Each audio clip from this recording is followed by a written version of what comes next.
Hello बच्चों, hello hello hello, welcome to Doubtnut. एक बार फिर से बच्चों आप सभी का बहुत बहुत स्वागत है डाउट नट के इस बेहतरीन प्लेटफॉर्म पर, डाउट नट के इस बहुत ही शानदार बैच में जिसका नाम है आरंभ बैच। गुड इवनिंग जी, गुड इवनिंग। कैसे हो आप सभी?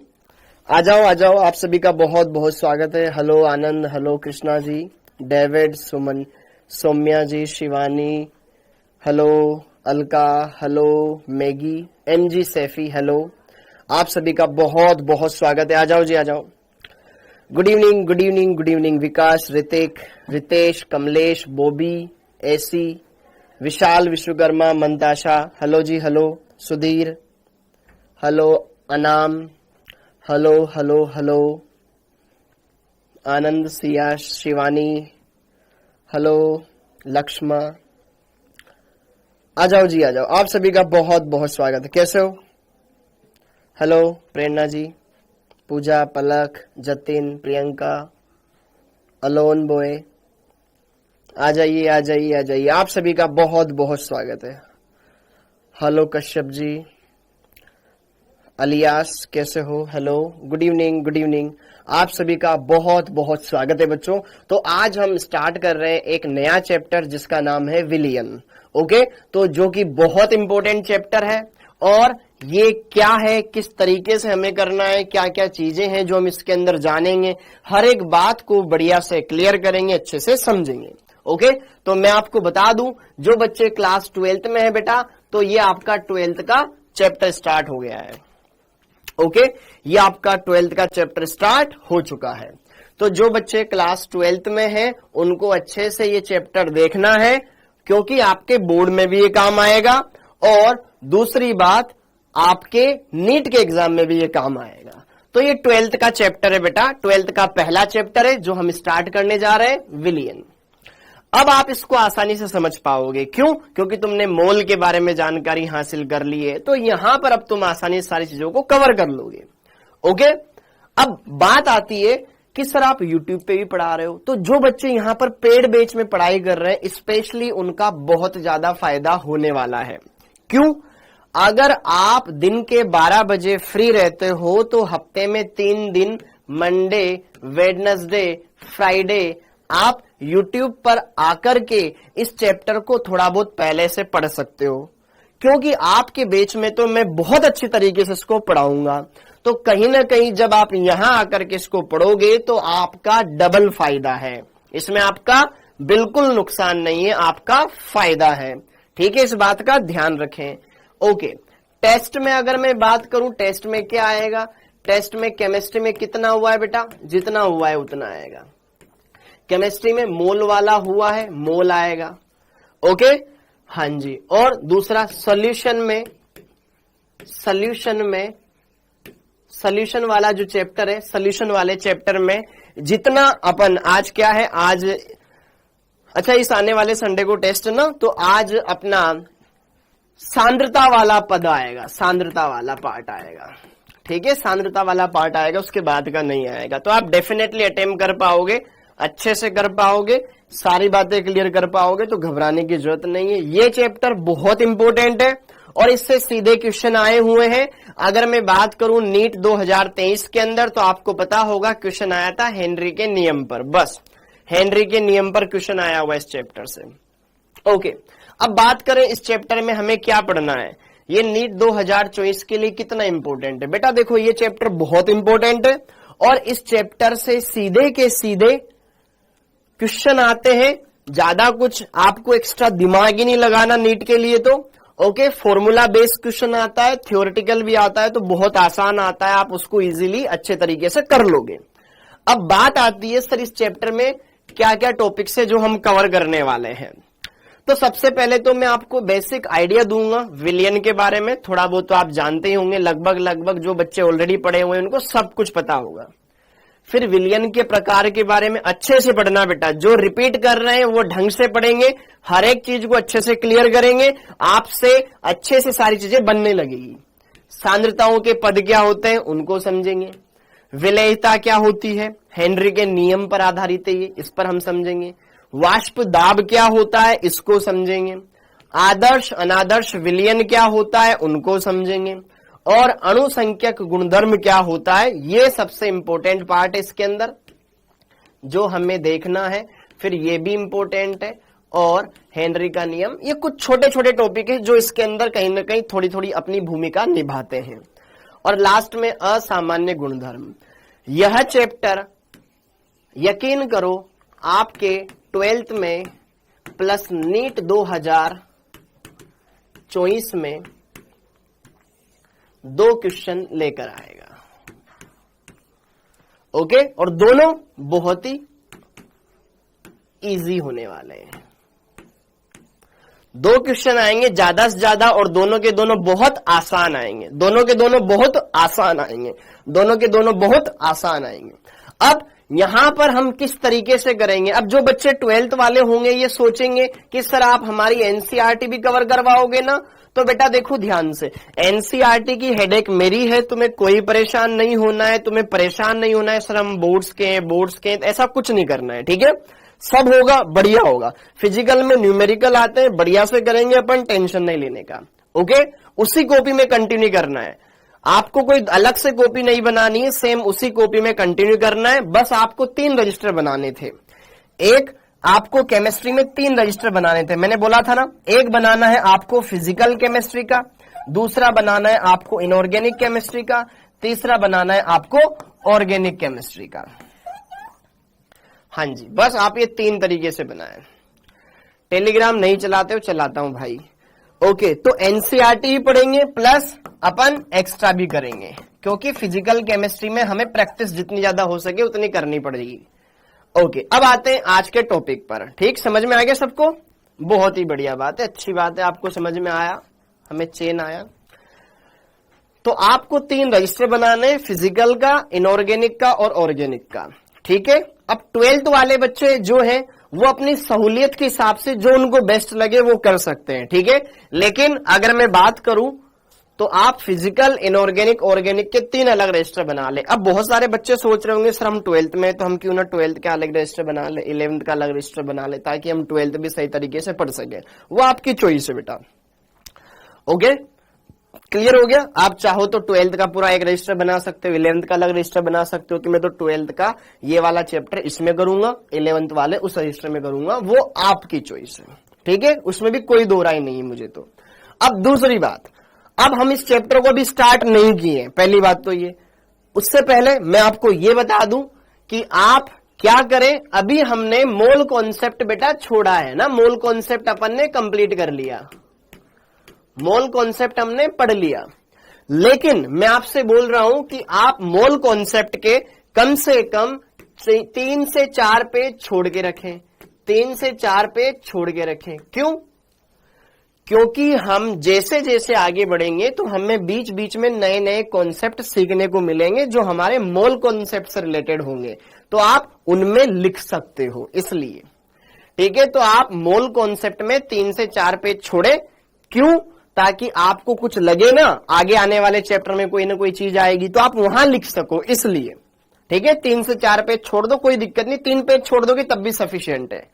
ओके, हाँ जी, तो ये चीजें क्लियर हो गई मोल कॉन्सेप्ट के बारे में और विलियन के बारे में। अब आते हैं इसमें क्या क्या चीजें हमें कैसे करना है, किस तरीके से हम पढ़ेंगे, सारी बातें क्लियर करेंगे। अब आगे की बात, अभी अपना मोल कॉन्सेप्ट वाला चैप्टर खत्म हुआ है, लेकिन मुझे पता है तुम्हारे बहुत सारे छोटे छोटे डाउट्स निकल करके सामने आ रहे होंगे, हकीकत है। ओके, तो हम क्या करेंगे, जो हमारा 1.5 घंटे का लेक्चर होता है, उस 1.5 घंटे के लेक्चर में से शुरुआत के 1 घंटे हम अच्छे से पढ़ाई करेंगे, और जो आधे घंटे या 15 मिनट जो बचेंगे उसमें हम ना मोल कॉन्सेप्ट के क्वेश्चन डिस्कस करेंगे। क्लियर हो गया मामला? तो हर एक बात समझ में आ गई होगी। तो पहले हम पढ़ाई करेंगे, फिर लास्ट का कुछ टाइम डिस्कशन के लिए रख लेंगे, ताकि आपको भी कोई परेशानी नहीं होगी, और मैं भी अच्छे से अपना कंटेंट भी डिलीवर कर दूंगा और आपका डिस्कशन भी करवा दूंगा। ओके, आगे बढ़ते हैं। हाँ, तो आज के लेक्चर में हम क्या करने वाले हैं? आज के लेक्चर में हम बात करेंगे बेटा जी इन 3 टॉपिक्स पर, इंट्रोडक्शन, टाइप्स ऑफ सॉल्यूशन और कंसंट्रेशन टर्म्स, सांद्रता के पद। ठीक, तो सबसे पहले बात करते हैं यार यहां पर बेसिक इंट्रोडक्शन।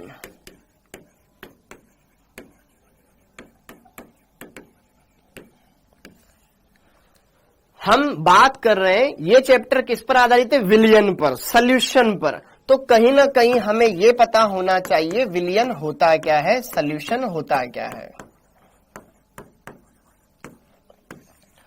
ओके, तो जैसे कि मान लो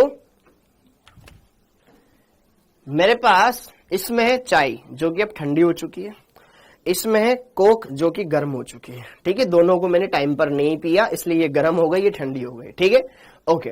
अब काम की बात ये है कि अगर मैं बात करूं ये कोक, तो कोक के अंदर पानी है और पानी के साथ साथ इसमें CO2 वगैरह घुली हुई है और कुछ एक्स्ट्रा इसमें अलग अलग केमिकल जो भी होगा इस पे लिखा हुआ है।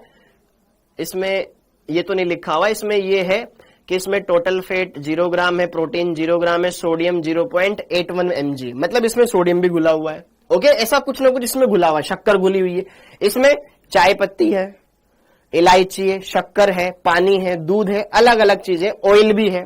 तो कहीं ना कहीं ये अगर मैं इसको थोड़ा सा पीऊंगा एकदम मस्त मजा आएगा, फिर दोबारा पीऊंगा वही सेम टेस्ट आएगा, तीसरी बार पीऊंगा वही सेम टेस्ट आएगा। सेम उसी तरीके से इसको भी अगर मैं थोड़ा सा पीऊंगा सेम वही अच्छा चाय वाला टेस्ट आएगा, दूसरी बार पीऊंगा तब भी वही टेस्ट आएगा, तीसरी बार पीऊंगा तब भी वही टेस्ट आएगा। तो कहीं ना कहीं यहां पर ये दोनों अलग अलग टाइप के सॉल्यूशन है, विलियन है। तो विलियन पहली बात तो क्या होता है? 2 या 2 से ज्यादा घटकों का समांगी मिश्रण होता है। समांगी का मतलब जिसका सभी जगह पर संगठन एक जैसा हो। चाय की मैं एक सिप मारूं या दूसरी सिप मारूं सेम टेस्ट आएगा। यस और नो? अगर पानी के अंदर मैं रेत डाल दूंगा तो रेत तो नीचे बैठ जाएगी, तो वो समांगी नहीं रहा। तो यार सॉल्यूशन क्या है? 2 या 2 से ज्यादा पदार्थों का समांगी मिश्रण या 2 या 2 से अधिक घटकों का समांगी मिश्रण। 2 या 2 से अधिक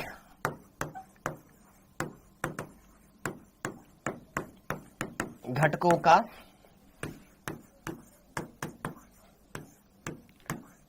समांगी मिश्रण विलियन कहलाता है।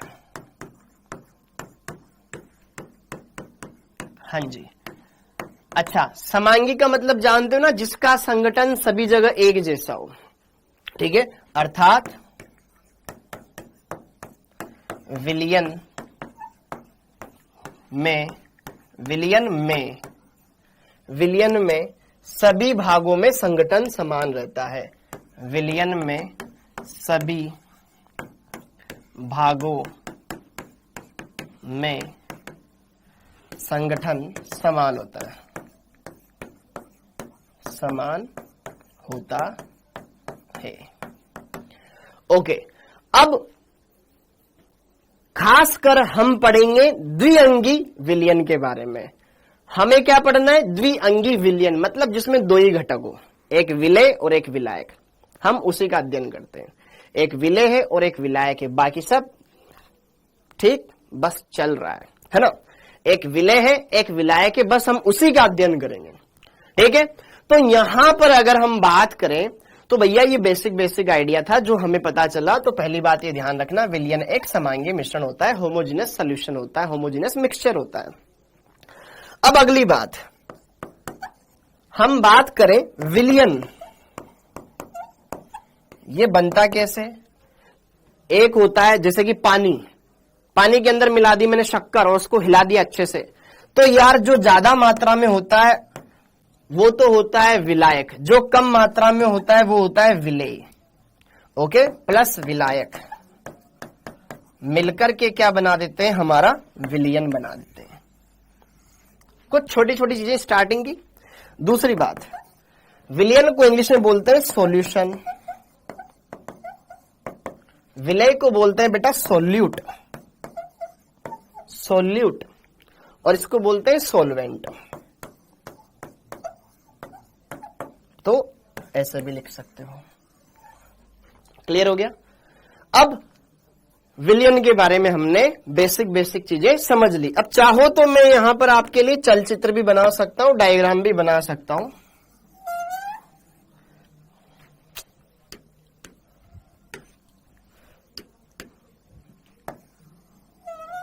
अरे यार ठीक है ना, क्यों टाइम वेस्ट कर रहे हैं। ठीक है बेटा, काम की चीज है, ये हो गया। हाँ, अब आगे बढ़ते हैं। तो इतनी बातें क्लियर हो गई, विलयन के बारे में पता चल गया। अब विलय क्या होता है,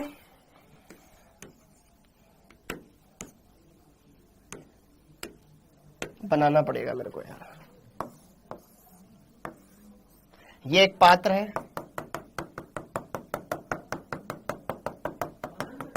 ठीक है। इसमें जो ज्यादा मात्रा में बेटा ये है जल, जल मेरा हो जाएगा विलायक, ओके। और जो कम मात्रा में होगा, जैसे कि सपोज करो मैंने इसके अंदर क्या मिला दी, इसमें मिला दी मैंने चीनी, इसमें मिला दी मैंने चीनी, इसमें मिला दी मैंने शक्कर, ये हो जाएगा मेरा विलेय। इसमें क्या घोल दी मैंने, शक्कर घोल दी। ये जो green green green green green इसमें चीनी है। तो जो ज्यादा मात्रा में हो वो विलायक, जो कम मात्रा में हो, जो कम मात्रा में हो, कम मात्रा में हो, मात्रा में हो, ठीक है। जो ज्यादा मात्रा में हो, जो अधिक हो, ठीक है, वो विलायक। खत्म, आगे बढ़ते हैं। अब बात आता है विलयन के प्रकार। विलयन कितने प्रकार के हो सकते हैं, विलयन कितने प्रकार के हो सकते हैं, उस पर हम आते हैं। अब बात आती है विलयन कितने प्रकार के हो सकते हैं। अब आपने सुना होगा तनु विलयन, सांद्र विलयन। अगर मान लो इस जल में मैं थोड़ी सी शक्कर मिलाऊं कि पता ही ना चले, तो बिल्कुल तनु। अगर मान लो मैंने इसमें ना 2-3 ढक्कन भर के शक्कर मिला दी, तो बहुत ज्यादा मिठास होगी कि इतनी नहीं पी जाएगी यार, सांद्र हो गई, उसकी सांद्रता बढ़ गई। सांद्रता का मतलब उसकी मात्रा बढ़ गई, विलय ज्यादा बढ़ गया। तो मतलब विलय के ऊपर भी डिपेंड करता है और विलायक के ऊपर कि आपने विलायक क्या लिया है। विलायक ठोस भी हो सकता है, गैस भी हो सकता है, द्रव भी हो सकता है। पानी के अंदर हम किस चीज को भी घोल सकते हैं, तो पानी जो ज्यादा मात्रा में बेटा वो क्या होता है, हमारा विलायक। और जल तो सार्वत्रिक विलायक होता है, ठीक है। अब विलायक ठोस भी हो सकता है, गैस भी हो सकता है और द्रव भी हो सकता है। तो उनके आधार पर हम 3 प्रकार से यहां पे डिस्ट्रीब्यूट करेंगे, बस समझना है, ज्यादा कुछ यहां पे दिमाग नहीं लगाना है। तो जरा देखो ध्यान से यहां पर विलयनों के प्रकार, ठीक है, किसके आधार पर, विलायक के आधार पर। विलायक गैस भी हो सकता है, विलायक द्रव भी हो सकता है, विलायक ठोस भी हो सकता है। अगर गैस हो तो इसको बोलेंगे गैसीय विलयन, जिसमें गैस ज्यादा मात्रा में हो। द्रव विलयन जब द्रव ज्यादा हो। ठोस विलयन जब ठोस ज्यादा हो विलय की तुलना में। Are you getting my point? हाँ जी, गैस विलय और विलायक भी गैस। जब गैस में घुली हो तो उसको बोलेंगे गैसीय विलयन। जब गैस में घुली हुई हो वो होता है गैसीय विलयन, जैसे कि गैसों का मिश्रण, जैसे कि ऑक्सीजन व नाइट्रोजन गैस का मिश्रण। ये भी गैस, ये भी गैस। आओ, ये दोनों बहनें आपस में रह रही है, ठीक है। नाइट्रोजन हमें पता है ज्यादा मात्रा में होती है, वायुमंडल में 78% पाई जाती है। तो ऑक्सीजन और नाइट्रोजन का मिश्रण। अब गैस में द्रव घुला हुआ है, जैसे कि क्लोरोफॉर्म। क्लोरोफॉर्म द्रव अवस्था में पाया जाता है, याद है ना, वो बेहोश करने में इस्तेमाल होता है। क्लोरोफॉर्म और नाइट्रोजन का गैसीय मिश्रण। क्लोरोफॉर्म द्रव होता है, नाइट्रोजन गैस होता है, तो इन दोनों का मिश्रण। अगला ठोस। ठोस ले लो कोई, जैसे कि कपूर। कपूर का नाइट्रोजन गैस में मिश्रण या विलयन, ये हो जाता है ठोस गैस में, द्रव गैस में, गैस गैस में। तो यहां पर गैसों का मिश्रण, या गैस में कोई द्रव उपस्थित है, या गैस में कोई ठोस पदार्थ उपस्थित है जैसे कपूर, उनका मिश्रण, ये हो जाएगा गैसीय मिश्रण। ओके। अब अगर मैं बात करूं द्रव मिश्रण, जैसे कि देखो ध्यान से, ये थम्सअप। थम्सअप में क्या होता है कि भैया लिक्विड होता है, जैसे कि जल मान लो, जल में क्या घुली होती है, CO2। तो जल द्रव है, तो द्रव में गैस घुली हुई है, तो द्रव में गैस घुली हुई है, जैसे कि जल में घुली हुई ऑक्सीजन। जैसे कि मछलियां होती है ना, वो जल में घुली हुई ऑक्सीजन का इस्तेमाल करती है सांस लेने के लिए। कछुआ हो गया, जो भी समुद्री जीव जंतु हो गए, नदियों में रहने वाले, वो कहीं ना कहीं जल में घुली हुई ऑक्सीजन का इस्तेमाल करते हैं। उनके पास अलग से पेड़ पौधे तो लगे नहीं है, ठीक है, उनके पास सिलेंडर तो लगा नहीं रहता है पीछे की पानी में कूदेंगे सिलेंडर लेके जाएंगे, ऐसा तो नहीं करते हो। ठीक है, जल में जो ऑक्सीजन घुली हुई है, जल क्या है, लिक्विड है, द्रव है, द्रव में ऑक्सीजन गैस घुली हुई है, द्रव का द्रव में विलयन। ठीक है, जैसे कि जल में एल्कोहल, इथेनॉल, जल में इथेनॉल मिला दिया। जैसे कि मान लो मैंने क्या मिला दिया, ये चाय है, ये कोक है, इन दोनों को आपस में मिक्स कर दिया, तो दोनों लिक्विड लिक्विड ही तो है। ठीक है, जल में मैंने कैसा कर 2 चम्मच शक्कर डाल दे यार, तो जल में 2 चम्मच शक्कर, शक्कर क्या है, ठोस है, तो जल में घुला हुआ ग्लूकोज, तो ये क्या है, इनमें जो ज्यादा मात्रा में वो द्रव है, द्रव जैसे कि जल, और उसमें जो घुली गई मात्रा है बाहर से जो घुली गई वो कम मात्रा में है, तो वो जैसे गैस भी हो सकती है, द्रव भी हो सकता है, ठोस भी हो सकता है। सेम उसी तरीके से बच्चों ठोस विलयन, मतलब जिसमें ठोस ज्यादा मात्रा में हो, जैसे कि ठोस के अंदर गैस भी घुली जा सकती है, उनका भी विलयन बनाया जा सकता है। जैसे कि आपने पैलेडियम को देखा होगा, पैलेडियम डी ब्लॉक का तत्व है, पैलेडियम परिवर्तनशील संयोजकता प्रदर्शित करता है। हाँ, क्यों, इसके पास रिक्त कक्षक पाए जाते हैं, इसलिए परिवर्तनशील संयोजकता दर्शाता है, और इसीलिए ये उत्प्रेरक के भांति व्यवहार करता है, और उत्प्रेरक के भांति व्यवहार करता है, इस वजह से ये क्या करेगा, हाइड्रोजन हाइड्रोजन बॉन्ड को सक्रिय करेगा। तो इस वजह से जब हम पैलेडियम के ऊपर हाइड्रोजन गैस प्रवाहित करते हैं तो वहां से नवजात हाइड्रोजन उत्पन्न होने लगते हैं, ये आगे की कहानी है। लेकिन पैलेडियम के ऊपर जैसे ही हम हाइड्रोजन प्रवाहित करते हैं ना बेटा, वहां पे फिर रिएक्शन होती है, फिर वो अभिक्रिया के लिए काम में आती है। तो हाइड्रोजन गैस है, पैलेडियम ठोस होता है, ठोस में द्रव, ठोस में द्रव, जैसे कि पारा लिक्विड होता है, मरकरी, और सोडियम ठोस होता है। ठीक है, तो पारे का सोडियम के साथ अमलगम, अमलगम शब्द क्या है, अमलगम शब्द क्या है, अमलगम शब्द बेटा पारा जब किसी भी धातु के साथ जुड़ेगा, पारा मतलब मरकरी, मरकरी किसी भी धातु के साथ जुड़े तो जो यौगिक बनता है, जो विलयन बनता है, उसी को बोलते हैं अमलगम।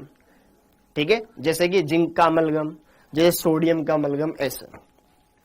ठोस में ठोस, जैसे कि मिश्र धातु है, जैसे कि पीतल हो गया, कांसा हो गया। ठीक है, तांबे का सोने में विलयन, तांबा भी ठोस, सोना भी ठोस, तो ये क्या कहलाता है, ठोस का ठोस में विलयन।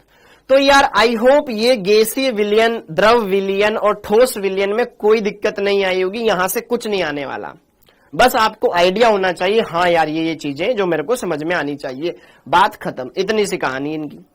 ओके, तो कहानी सुनो, सुन ली। अब आगे आता है विलय की मात्रा के आधार पर, बाकी सब कुछ मैं लिखवाऊंगा, टेंशन ना लो। विलय की मात्रा कि यार थोड़ा सा या फिर बहुत ज्यादा, तो विलय की मात्रा के आधार पर विलयन 2 प्रकार के हो सकते हैं, एक है तनु विलयन डाइल्यूट, और दूसरा होता है सांद्र विलयन कंसंट्रेटेड सॉल्यूशन।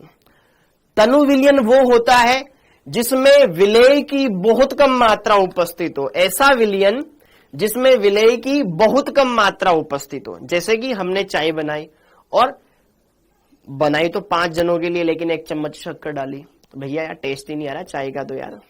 ठीक है, ओके, तो वह विलयन जिसमें विलय की अल्प मात्रा विलायक की अत्यधिक मात्रा में उपस्थित हो, तो उसे कहा जाता है तनु विलयन, डाइल्यूट सॉल्यूशन। और एक होता है सांद्र विलयन, जैसे कि वह विलयन जिसमें विलय तुलनात्मक रूप से अधिक मात्रा में उपस्थित हो, तो उसे कहा जाता है सांद्र विलयन। जैसे आपने शब्द सुना होगा तनु HCl, लिखना मत, सांद्र HCl सुना होगा ना। तनु HCl मतलब पानी में थोड़ी बहुत मात्रा मिली हुई है, सांद्र मतलब इसमें ज्यादा मात्रा मिली हुई है HCl की। ठीक है, ओके, इस वजह से ये ध्यान रखना। ओके, तो ये क्लियर हो गया, तनु और सांद्र ये क्लियर हो गया। अब आगे की कहानी, अब यहां पर आगे की कहानी को हम समझेंगे सांद्रता से। सांद्रता, सांद्रता को बोलते हैं इंग्लिश में कंसंट्रेशन।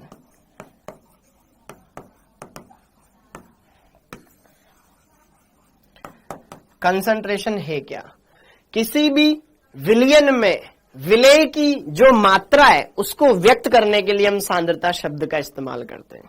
ठीक है, ये क्या बताता है? किसी भी विलयन में उपस्थित विलेय की मात्रा सांद्रता कहलाती है। किसी विलयन में उपस्थित, सही बोल रहा हूं मैं, किसी विलयन में उपस्थित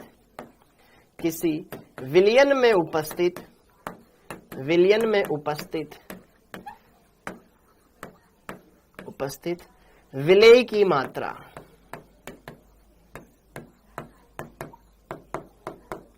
सांद्रता कहलाती है, सांद्रता कहलाती है। ओके, अब ये जो सांद्रता है बेटा, इस सांद्रता को हम व्यक्त करें, एक्सप्रेस करें, तो इसको अलग अलग तरीके हैं। ठीक है, खुशी इजहार करने का भी अलग अलग तरीका होता है। कोई जैसे कि अभी इंडिया, जैसे हाँ सीएसके और गुजरात टाइटंस का मैच चल रहा था, याद हो तुम्हें? तो जैसे फाइनल खत्म हुआ, सीएसके जीत गई, तो भैया बहुत सारे लोगों ने अच्छी तरीके से खुशी मनाई। कोई ने इतनी खुशी मनाई कि वो इंस्टाग्राम पर वायरल हो गए, देखा होगा आपने। तो खुशी मनाने का अलग अलग तरीका है। तो किसी विलयन में उपस्थित विलेय की मात्रा उसकी सांद्रता कहलाती है। तो मतलब इस सांद्रता भी प्रदर्शित करने की अलग अलग इकाइयां होती हैं। तो अब हम उन्हीं के बारे में बात करेंगे कि सांद्रताएं कितने कितने तरह की हो सकती है। समझ में आया? तो आइए वन बाय वन हम समझे सांद्रता पद। बोले तो कंसंट्रेशन टर्म्स,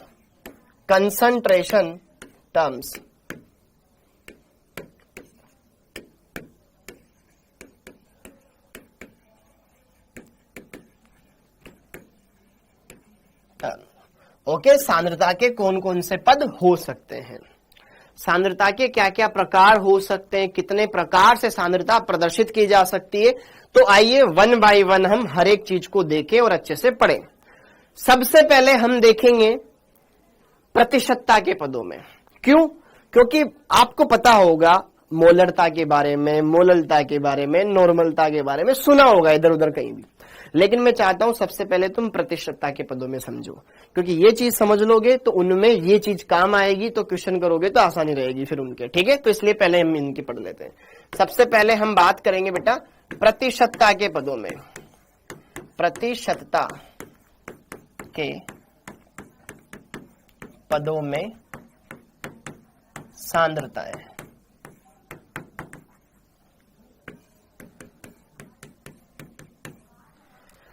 ओके, तो इन चीजों को हम समझने वाले, इन चीजों को हम क्लियर करने वाले हैं।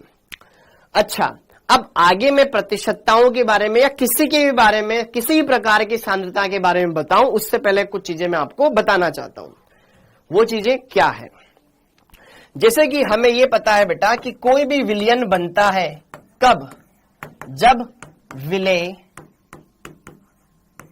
और विलायक आपस में मिलते हैं तो विलयन बनता है। Are you getting my point? Okay जी।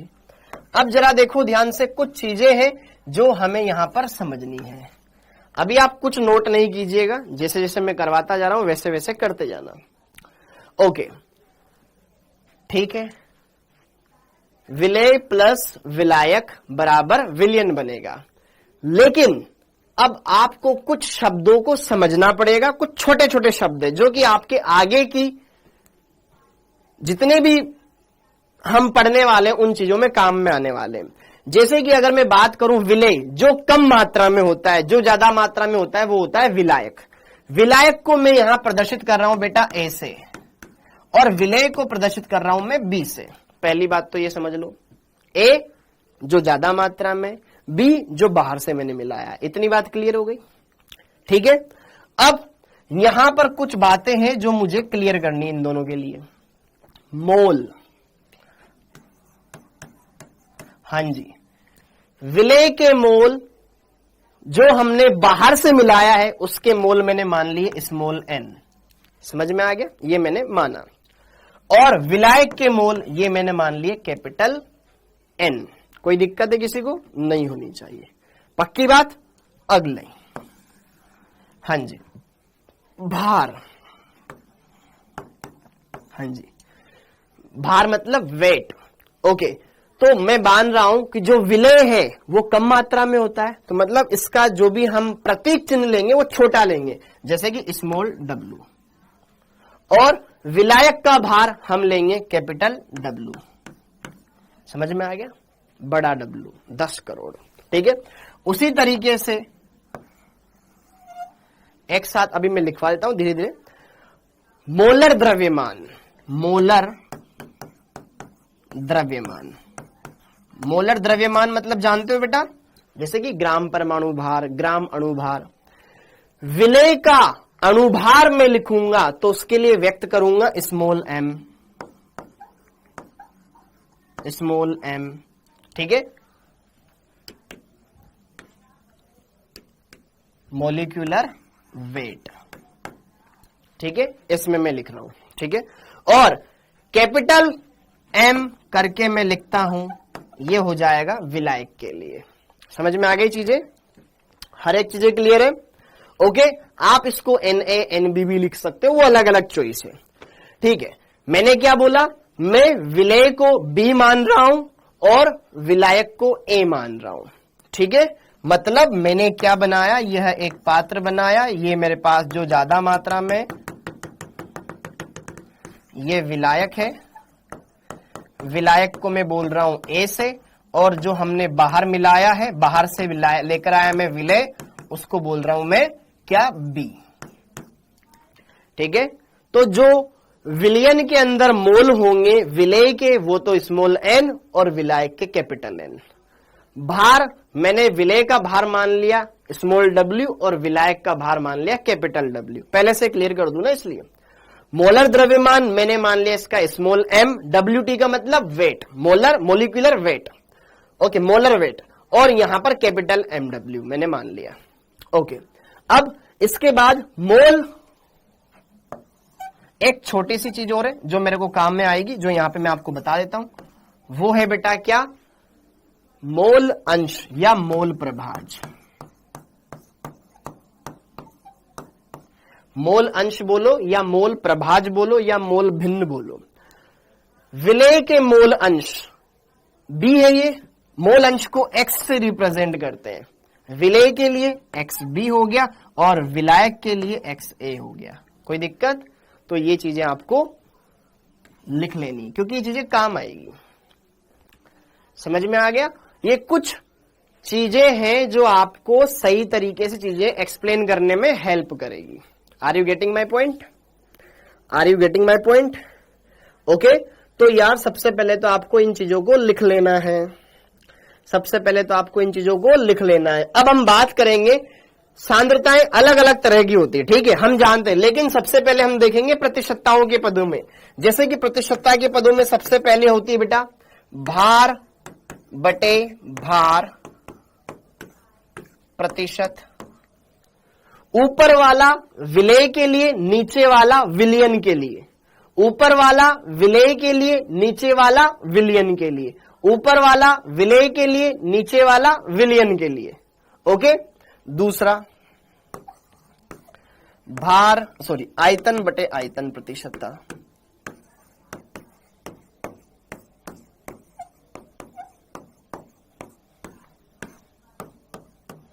ऊपर वाला विलय के लिए, नीचे वाला विलयन के लिए। और एक होता है भार बटे आयतन प्रतिशतता।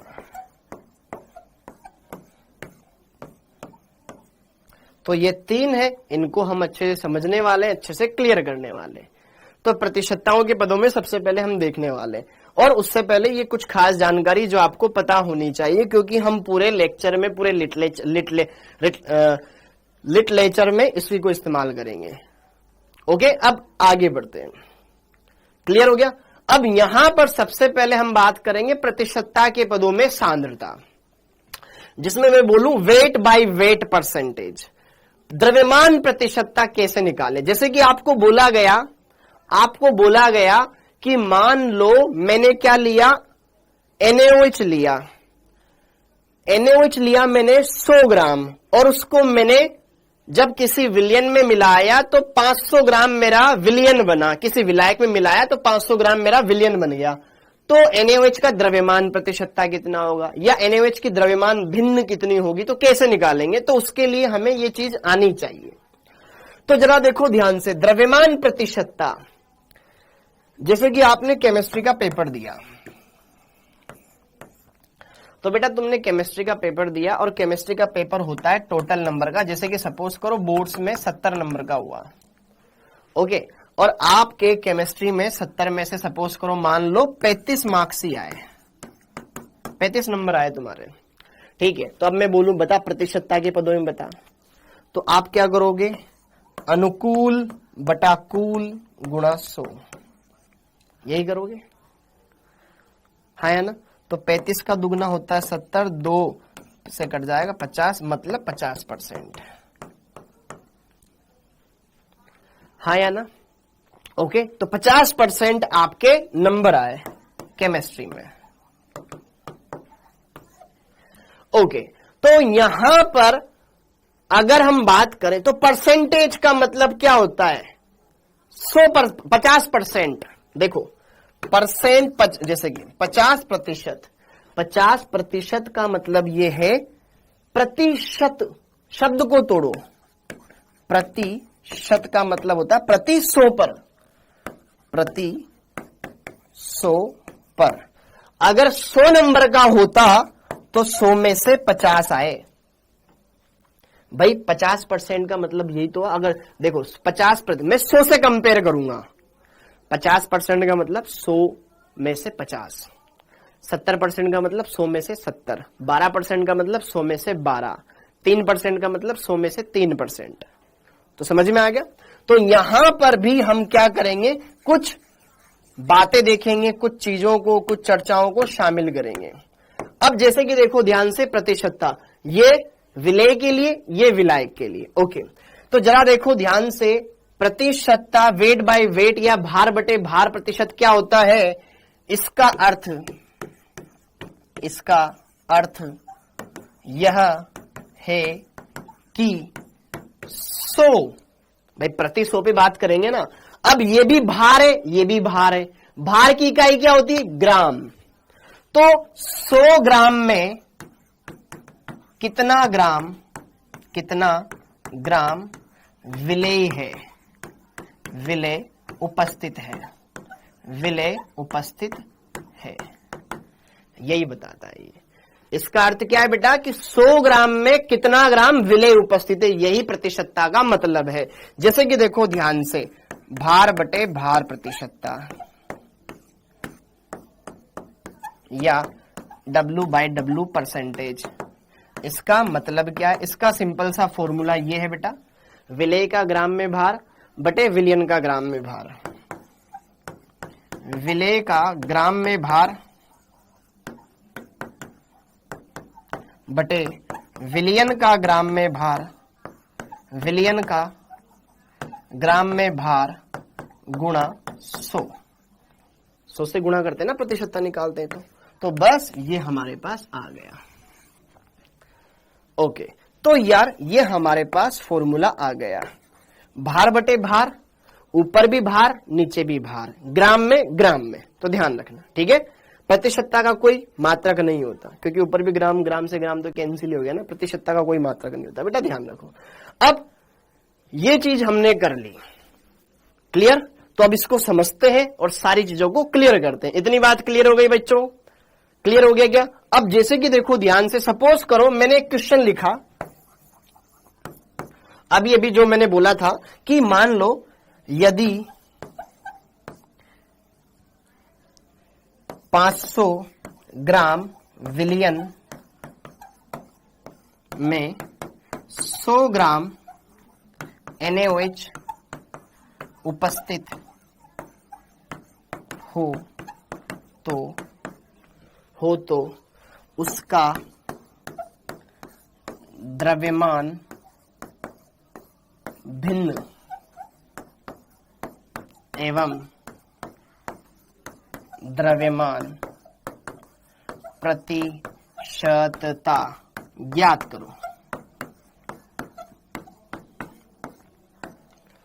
क्वेश्चन लिख लो, यदि 500 ग्राम विलयन है उसमें 100 ग्राम NaOH है, तो उसका द्रव्यमान भिन्न कितना होगा और द्रव्यमान प्रतिशतता कितनी होगी ज्ञात करो। ये हमें करना है, ठीक है। तो अब हम इसको कैसे करेंगे, किस तरीके से सोल्व करेंगे, आइए चलिए बात करें। क्वेश्चन लिख लो, यदि 500 ग्राम विलयन में 100 ग्राम NaOH है तो उसका द्रव्यमान भिन्न क्या होगा और द्रव्यमान प्रतिशतता क्या होगी। आइए चलिए बात करें। सॉल्यूशन दिया है, सबसे पहले यही लिखो, कोई भी क्वेश्चन आए ना उसको सरल तरीकों में करने की कोशिश करो। सबसे पहले उसमें जो जो दे रखा है उसको निकालो। दिया क्या है, विलयन का भार 500 ग्राम, विलयन का भार दे रखा है तुम्हें, विलयन का भार कितना दे रखा है, 500 ग्राम दे रखा है, ठीक है। और NaOH जो कि उसमें उपस्थित है विलयन में, ये तो कम मात्रा में होगा ना कहीं ये विलय है, NaOH विलय, NaOH का भार कितना दे रखा है, 100 ग्राम। अब द्रव्यमान भिन्न निकालना है मुझे, किसका, NaOH का। अतः NaOH का द्रव्यमान भिन्न। अब द्रव्यमान भिन्न कैसे निकालें, द्रव्यमान भिन्न का मतलब है अनुकूल बटा कुल, बस और कुछ नहीं है। NaOH का भार बटे कुल भार, ठीक है। NaOH का भार बटे विलयन का भार, यह आ गया द्रव्यमान प्रतिशत या भार प्रतिशत, मतलब द्रव्यमान भिन्न आ गया। NaOH का भार कितना, 100 ग्राम, विलयन का 500, तो 2 जीरो से 2 जीरो छम छम 1/5, बोले तो 0.2, 1/5 आ गया, ठीक है। चलो इसको ऐसा रहने दो, या फिर इसको क्या लिख सकते हैं अपन, 0.2 लिख सकते हैं, कोई मात्रक नहीं आएगा इसका, ओके, क्योंकि ऊपर भी ग्राम है नीचे भी ग्राम है, ठीक है। ऊपर भी तो भार है ना 100 ग्राम, नीचे 500 ग्राम, तो छम छम, ठीक है। अच्छा, पीछे जब इकाई लगाएंगे ना फिर केवल सिर्फ जी लिखना है, हाँ। तो ये क्लियर हो गया, तो 0.2। अब मेरे को क्या बोला गया, द्रव्यमान भिन्न तो निकाल ली, अब द्रव्यमान प्रतिशतता तो गुणा 100 कर दो, एवं द्रव्यमान NaOH की द्रव्यमान प्रतिशतता, NaOH की द्रव्यमान प्रतिशतता। तो जो मान आया है भाई, NaOH का भार विलय का भार बटे कुल भार गुणा 100 करते थे, तो जो मान आया है 0.2, इसको 100 से गुणा कर दें तो कितना आ जाएगा, 20%। यही आंसर आ गया, प्रतिशतता में पीछे परसेंट लगाएंगे तो क्लियर हो गया कैसे हमने सोल्व करा। तो आपको सिंपल एक क्वेश्चन दिया गया कि 500 ग्राम में अगर 100 ग्राम NaOH हो तो द्रव्यमान भिन्न ज्ञात करो, प्रतिशतता ज्ञात करो, ऐसे कर लेंगे। तो यहां पर हमें यह समझ में आया कि 20% NaOH है, देखो ध्यान से, 20% NaOH उपस्थित है टोटल विलयन में, समझ में आ गया। 20% NaOH है, टोटल हमारा जितना भी विलयन था 500 ग्राम था, 500 ग्राम में 100 यही है, तो 100 बटे 500 गुणा 100 कर दिया, 100 बटे 500 भाई अनुकूल बटा कुल गुणा 100 कर दिया, क्लियर हो गया। 2 जीरो से 2 जीरो छम छम हो गई, ठीक है। अब मतलब काट ही दो ना यार, ठीक है, ये कट गया 5 बार, ये कट गया 20 बार, तो 20% वैसे भी आ गया था डायरेक्ट, ठीक है। लेकिन मैं आपको यहां पर एक एक चीज खोल के दिखाना चाहता हूं कि भैया द्रव्यमान भिन्न क्या होता है, फिर प्रतिशतता कैसे निकाला, तो हमने इस तरीके से कर लिया, तो ये बात क्लियर हो गई। तो द्रव्यमान भिन्न हो चाहे द्रव्यमान प्रतिशतता हो, निकाल सकते हो, निकाल लिया, ठीक है, ये हमने कर लिया। अब इसका मतलब हम समझना चाहेंगे कि सर 20% NaOH ये क्या बोलता है। ऐसी बहुत सी जगह हमने देखा है 10% NaOH, 10% KOH या कुछ भी लिखा होता है, तो उसका मतलब समझना चाहेंगे हम। देखो एक पेज मैं आपके लिए एक्स्ट्रा ऐड करना चाहूंगा इसमें, और उसमें इन्हीं चर्चाओं को शामिल करूंगा। उतना तो क्लियर हो गया, क्वेश्चन आ गया, ये इसका आंसर है। हाँ जी, अब जैसे कि देखो ध्यान से, अन्य उदाहरण, या फिर पहला ही उदाहरण है, अन्य क्या, वो तो सवाल था। जैसे कहीं पर लिखा हुआ है कहीं पर लिखा हुआ है बेटा 93% weight by weight W/W H2SO4। तो जैसे कि अभी मैंने बोला था कि 50% नंबर आए तुम्हारे, तो इसका मतलब 100 में से 50 नंबर आए। तो वेट बाय वेट, भार बटे भार, मतलब विलय बटे विलियन का भार, किसमें, वो भी ग्राम में, मतलब 100 ग्राम में 93 ग्राम ये है। समझ में आया? इसको हम आइए चर्चा में लेकर आते हैं और तुम्हें भी अच्छे से समझाते हैं।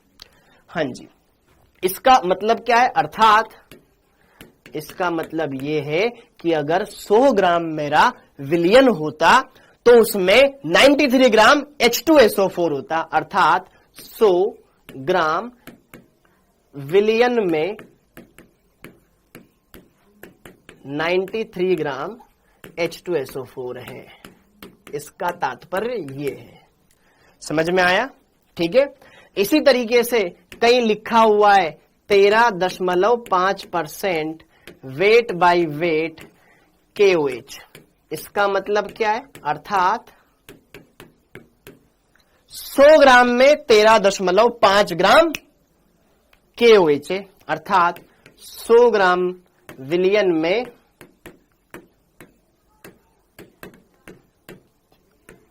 13.5 ग्राम KOH है। समझ में आ गया? ये होता है जैसे कि इस पेप्सी की बोतल पे लिखा होता है, इस पेप्सी में लिखा हुआ है 4.2%। क्या है ये? ओके, इसमें भी लिखा हुआ है यार 4.2%, बट 4.2% क्या एनर्जी?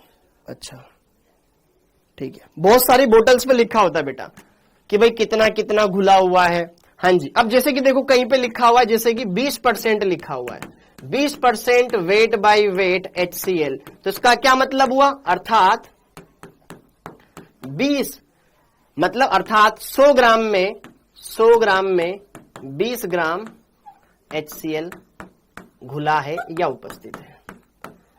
तो ये समझ में आ गया? ये समझ में आ गया? ये समझ में आ गया? क्लियर हो गया? वेरी गुड, बहुत बढ़िया। तो इस तरह से हम इन चीजों को समझ सकते हैं।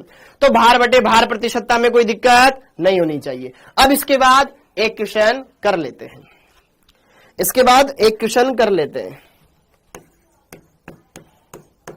अच्छा, यहाँ पे 122 था। ये एनसीईआरटी का क्वेश्चन है जो तुम्हें दे रखा था, इसको लगाओ और सोल्व करो। हाँ जी, 22 ग्राम बेंजीन में 122 ग्राम कार्बन टेट्राक्लोराइड घुली है, तो बेंजीन और कार्बन टेट्राक्लोराइड के द्रव्यमान प्रतिशतता की गणना करो। करो करो करो करो, ये एनसीईआरटी का क्वेश्चन है बेटा, कर सकते हो। तो सबसे पहले देखो दिया क्या है। दिया है, सबसे पहले हम क्या करेंगे? लिखेंगे दिया है। दिया है किसका? बेंजीन का भार। बेंजीन का भार कितना? 22 ग्राम। ओके, कार्बन टेट्राक्लोराइड बोले तो CCl4 लिख दूं। कार्बन टेट्राक्लोराइड ये होता है बेटा CCl4। CCl4 का भार छोटा लिखना पड़ेगा ना, इसलिए 122 ग्राम। हाँ जी, ओके, क्लियर है? सर इतना फास्ट क्यों पढ़ा रहे हो बेटा? स्लो ही तो पढ़ा रहा हूं। कहाँ फास्ट पढ़ा रहा हूं बेटा? हर एक चीज को अच्छे से लिखवा रहा हूं, हर एक चीज को अच्छे से दिखा रहा हूं। ठीक है रूपाली जी, बेंजीन का भार कितना दे रखा है? इतना।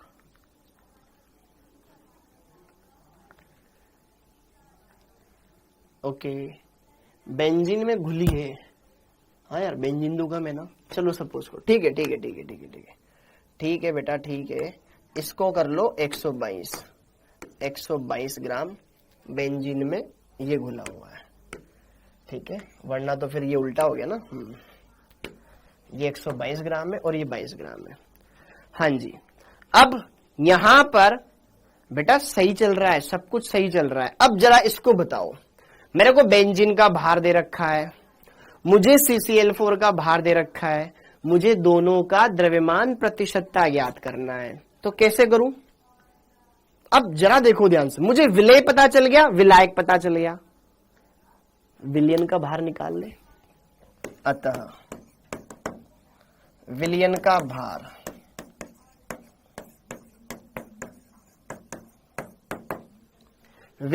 भार इसका भार प्लस इसका भार 122 ग्राम प्लस 22 ग्राम बराबर 144 ग्राम बरोबर। ओके ओके जी, तो मैंने विलयन का भार निकाल लिया। अब मुझे क्या निकालना है? द्रव्यमान प्रतिशतता, बेंजीन के लिए भी और CCl4 के लिए भी। तो जरा देखो ध्यान से, बेंजीन के लिए मैं क्या निकालना चाहता हूं? द्रव्यमान प्रतिशतता निकालना चाहता हूं। ओके, तो बेंजीन के लिए अगर मैं द्रव्यमान प्रतिशतता निकालूंगा, बेंजीन के लिए मैं क्या निकालूंगा बेटा? द्रव्यमान प्रतिशतता निकालूंगा। तो मैं क्या करूंगा? बेंजीन का भार बटे कुल भार, बोले तो विलयन का भार,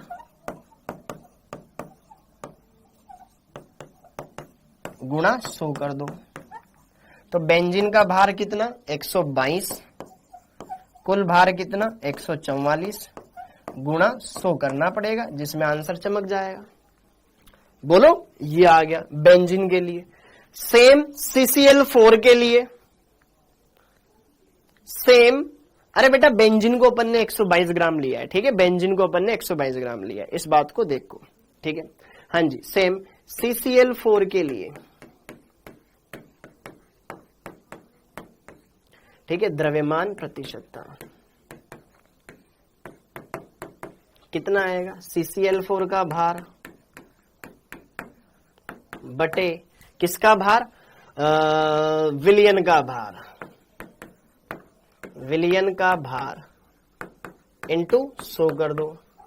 तो CCl4 का भार 22, कुल भार 144 गुणा 100। तो इसको सोल्व करके प्रतिशतता के पदों में आंसर निकाल सकते हो। बेटा कैलकुलेशन है, सोल्व करना पड़ेगा। इसका आ जाएगा 15.2%। ओके, अगर ये दोनों मिलाकर के 100% है, ये 15% है ना, 15.2% है। अच्छा देखो ध्यान से, आप अलग से निकालो या डायरेक्ट भी कर सकते हो। डायरेक्ट भी कर सकते हो। कैसे? एक का पता चल गया, दूसरे का 100 माइनस करके निकाल दो, क्योंकि विलयन में दोनों ही तो उपस्थित है। यस और नो? अगर आपको एक का पता चल गया तो आप दूसरे का डेफिनेटली निकाल सकते हो। अरे भाई, हमने बेंजीन को 122 ग्राम ले लिया यार, जैसे तुम्हारे कहने पर है, ठीक है, और कुछ नहीं, ठीक है। बेंजीन का ले लिया 122 ग्राम, इसका ले लिया 22 ग्राम, कोई फर्क नहीं पड़ता, उससे कोई फर्क नहीं पड़ता, ठीक है। ओके बेटा, जय गुप्ता, CCl4 122 ग्राम होएगा, क्यों होएगा? कोई बात नहीं, अपन ने ये मान लिया ना, ज्यादा कोई दिक्कत नहीं है, ठीक है, कोई दिक्कत नहीं है। जो जो दे रखा है उसको अपन ने वैसे वैसे हल कर लिया। इसको अगर हल करोगे तो ये आ जाएगा 84.8%, ठीक है। बोलो ना यार, समझ में आया क्या? बोलो ना यार, समझ में आया क्या? समझ में आया कि ये 15.2, तो 100 माइनस 15.2 कर लो तो ये आ जाएगा 84.8।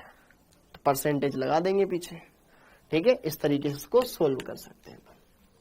बोलो, एम आई राइट? बोलो ना यार बच्चों, समझ में आ गया? क्लियर हो गया? तो इस तरीके से हमने इस क्वेश्चन को कर लिया, इस तरीके से हमने इस क्वेश्चन को कर लिया। ओके, मैंने बेंजीन को 122 ग्राम ले लिया और इसको ले लिया ये, ठीक है। तो बेंजीन एवं कार्बन टेट्राक्लोराइड की द्रव्यमान प्रतिशतता की गणना करो, ठीक है, क्योंकि बेंजीन में ये घुली हुई है, तो अपन ने इसका भार ज्यादा कर लिया और कुछ नहीं, और कुछ नहीं फर्क पड़ा, ठीक। अब आगे बढ़ते हैं। क्लियर हो गया बेटा? ओके, अब आगे हो गया, आगे बढ़ते हैं। अब अगला टॉपिक आता है आयतन प्रतिशतता। अब आयतन प्रतिशतता क्या होगा? विलेय का आयतन बटे विलयन का आयतन, विलेय और विलयन का आयतन। आयतन के लिए वॉल्यूम इस्तेमाल करते हैं, V/V, V बटे V। तो आयतन प्रतिशतता का मतलब ये है कि प्रति 100 ml में कितना ml विलेय है, यहां ml लग गया ग्राम की जगह, बस इसका मतलब ये है। ठीक है, समझ में आया क्या? इसका अर्थ ये है, इसका अर्थ यह है कि 100 ml विलियन में कितना ml विलेय उपस्थित है, विलेय उपस्थित है। यह होता है आयतन प्रतिशतता। ठीक है, अब इसका फॉर्मूला, हाँ जी, आयतन प्रतिशतता मुझे ज्ञात करनी है, आयतन प्रतिशतता मुझे ज्ञात करनी है, तो क्या करूंगा मैं, V by V percentage. Okay, तो ऊपर विलेय का आयतन बटे विलियन का आयतन, ऊपर आ जाएगा बेटा विलेय का आयतन बटे विलियन का आयतन। बोलो यस और नो। और प्रतिशतता निकालते हैं तो 100 से गुणा कर दिया। सिंपल है आयतन प्रतिशतता निकालनी, इसलिए इस बार मैं आयतन को आयतन से डिवाइड करूंगा बस। भार प्रतिशतता में भार को भार से डिवाइड करेंगे, अनुकूल भार बटे कुल भार। आयतन प्रतिशतता में अनुकूल आयतन बटे कुल आयतन, भाई जिसके बारे में बात कर रहे हैं उसका आयतन बटे कुल आयतन, इंटू 100 कर दिया तो ये हो गया। ये मेरे पास अगला फॉर्मूला तैयार। तो समझ में आ गया, अच्छे से क्लियर हो गया। ओके, अब सेम उसी तरीके से यहां पर मैं कुछ शब्दों को परखना समझाता हूं। जैसे कि उदाहरण, जैसे कि कहीं लिखा हुआ है, कहीं लिखा हुआ है 25%,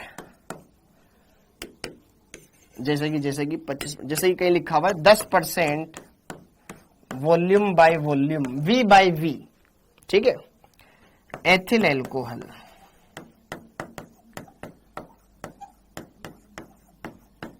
इसका मतलब क्या है? ये एल्कोहल लिखा हुआ है बेटा, क्या लिखा हुआ है? ये एल्कोहल।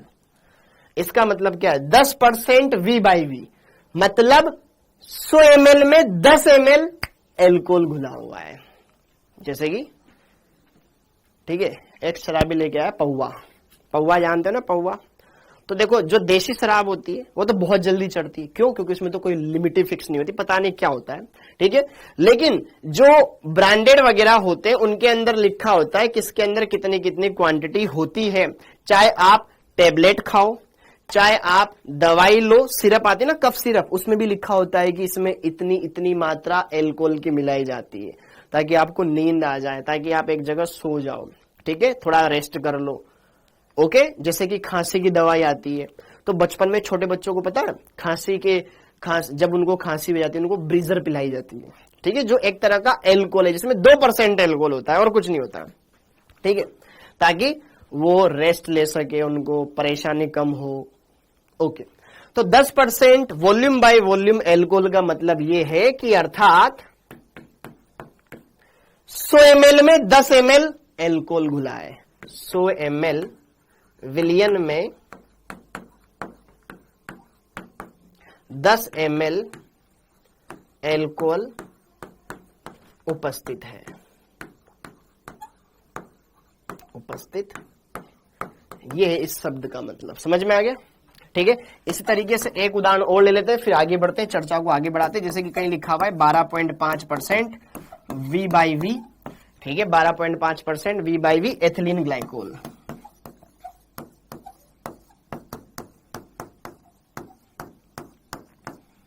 ग्लाइकोल, इसका मतलब क्या है? अर्थात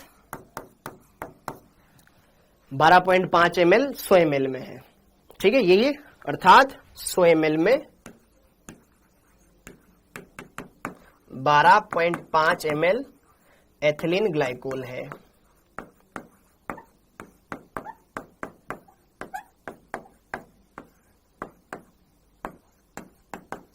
समझ में आया बेटा? शब्दों को पकड़ने लग जाओगे ना, काम हो जाएगा। अच्छे से नोट डाउन कर लो, फिर आगे बढ़ते हैं।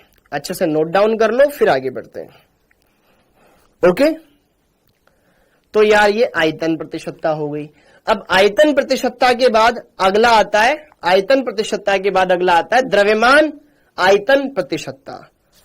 जो आगे लिखा हुआ है वो विलेय के लिए, जो पीछे लिखा हुआ है वो विलयन के लिए। तो इसका मतलब क्या हुआ, W/V, कितने आयतन में कितना भार उपस्थित है। आयतन की इकाई ml, तो 100 ml में कितना ग्राम है, तो ये बताता है। इसका अर्थ ये है, इसका अर्थ क्या है, इसका अर्थ यह है कि, पहले लिख लो, नोट डाउन कर लो, वरना बहुत सारे बच्चे बोल रहे होंगे सर आप तो फटाफट लिखवाए जा रहे हो। एक बोल भी रही थी, ठीक है, ओके, क्योंकि बेटा ये सिंपल चीजें हैं इसलिए। हाँ जी, तो अगर आपसे कोई पूछ ले कि बता 5% वॉल्यूम बाय वॉल्यूम का मतलब क्या है, तो तुम खटाक से जवाब देना 100 ml में 5 ml, ये ठीक है। अगला, हाँ जी, इसका अर्थ क्या है, इसका अर्थ ये है कि 100 ml विलियन में कितना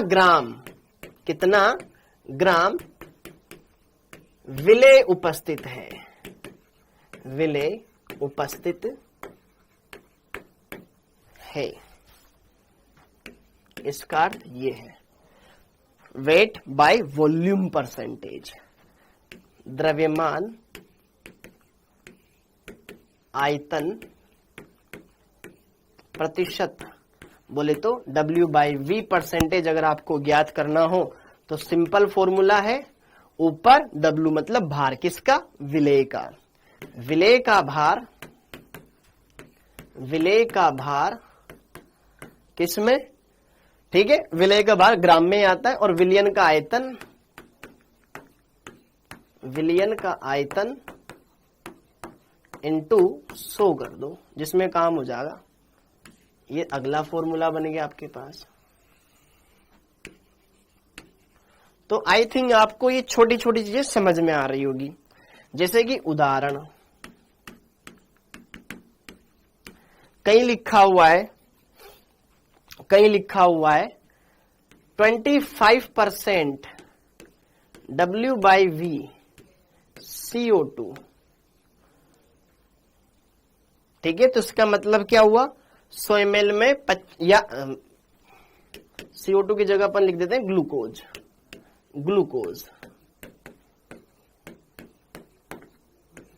तो इसका मतलब क्या हुआ बेटा,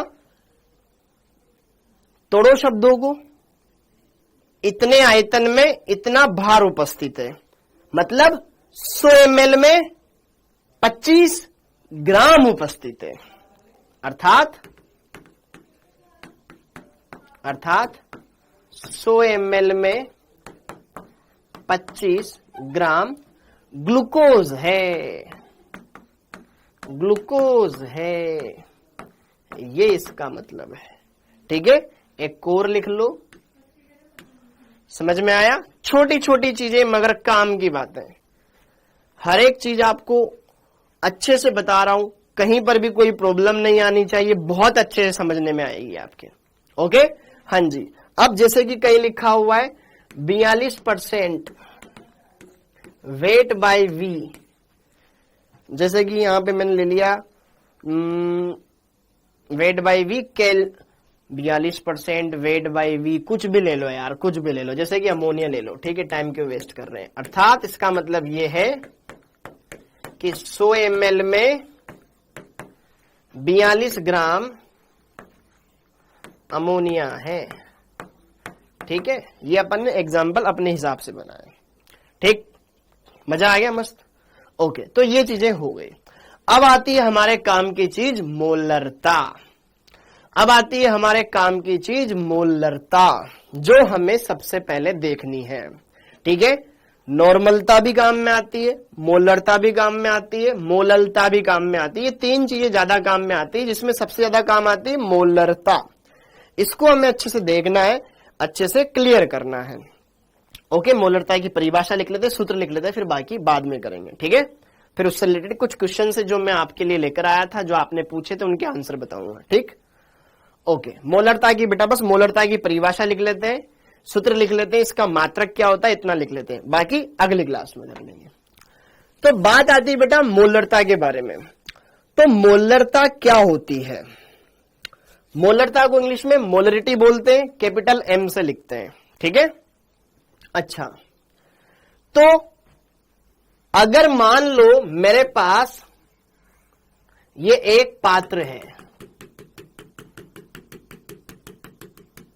और यहां पर ये मैंने मान लो एक विलयन बना दिया, तो इस विलयन में विलेय भी तो उपस्थित है और विलायक इसमें है ही सही अंदर, और विलेय इसमें घुला हुआ है। तो विलेय के जितने मोल है जो इस विलयन में उपस्थित है, अगर ये 1 लीटर है, 1 लीटर मेरे पास विलयन है, 1 लीटर विलयन में विलेय के जितने घुले हुए मोल होंगे ना, वही उसकी मोलरता कहलाएगी। मान लो मेरे पास ये 1 लीटर की बोतल है, ठीक है। मानना कि ये 1 लीटर की, वैसे तो ये 250 ml की होगी, 250 ml की, माना कि ये 1 लीटर की है। इसमें जितने CO2 के मोल होंगे ना, वही उसकी मोलरता है। 1 लीटर बोतल में CO2 के घुले हुए मोलों की संख्या ही उसकी मोलरता कहलाएगी। तो परिभाषा क्या हो गई कि 1 लीटर विलयन में, 1 लीटर विलयन में उपस्थित विलेय के मोलों की संख्या, के लिखा हुआ है वो, विलेय के मोलों की संख्या, मोलों की संख्या विलयन की मोलरता कहलाती है, मोलरता कहलाती है, मोलरता कहलाती है। हाँ जी, ठीक है। इसे कैपिटल एम से व्यक्त करते हैं। हाँ जी, अतः तो मोलरता ज्ञात करने का सूत्र क्या बन गया बेटा? मोलरता ज्ञात करने का सूत्र हो गया विलेय के मोल बटे विलयन का आयतन, विलयन का आयतन, ठीक है, कि 1 लीटर में कितने विलेय के मोल है और आयतन किस में लेना है? लीटर में। ये ध्यान रखें, आयतन किस में लोगे? लीटर में लोगे। अगर ml में दे रखा होता ना, फिर 1000 से गुणा करते। इतना समझ में आ गया? ये एक फॉर्मूला हमारे पास मोलरता ज्ञात करने का। अब दूसरी बात, सर हम मोल ज्ञात करने का सूत्र जानते हैं। क्या जानते हो? ग्राम में भार बटे अणुभार, मोल ज्ञात कर सकते हैं। तो अगर मैं इसी को थोड़ा सा आगे बढ़ा दूं, इसी को थोड़ा आगे बढ़ा दूं कि सर मुझे विलेय के मोल ज्ञात करने हो, तो कैसे ज्ञात कर सकता हूं? विलेय का ग्राम में भार बटे विलेय का अणुभार, विलेय का ग्राम में भार बटे विलेय का अणुभार, विलेय का अणुभार गुणा विलयन का आयतन कर दो।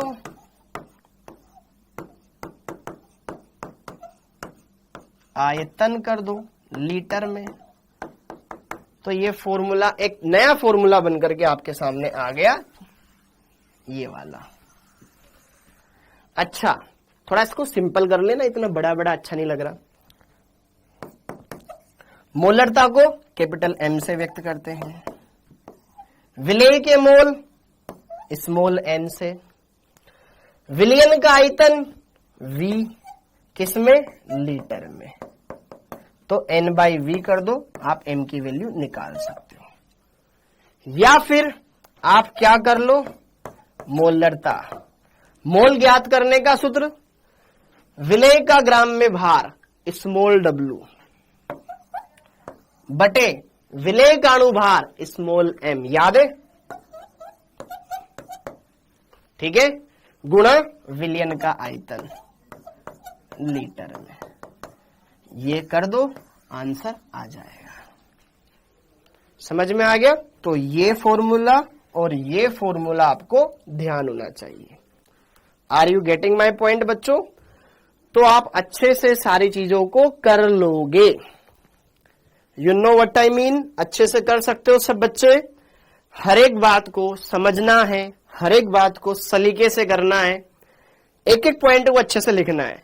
और हम नोट्स बहुत अच्छे बनाते हैं, ये हमारी अच्छी बात है, लेकिन हम उनपे क्वेश्चन नहीं लगाते, ये हमारी बुरी बात है। इस बात का भी ध्यान रखना, क्वेश्चन भी लगाने हैं। हो गया? साथ के साथ नोट करते रहेंगे, साथ के साथ समझते रहेंगे। अगली बात, मोलरता के दोनों सूत्र देख लिए हमने। तो मोलरता का हमने सूत्र ये देख लिया भैया, N/V या फिर small w upon small m molecular weight into v।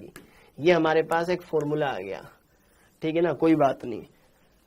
अब आता है मोलरता की मात्रक के। मोलरता का मात्रक क्या होता है?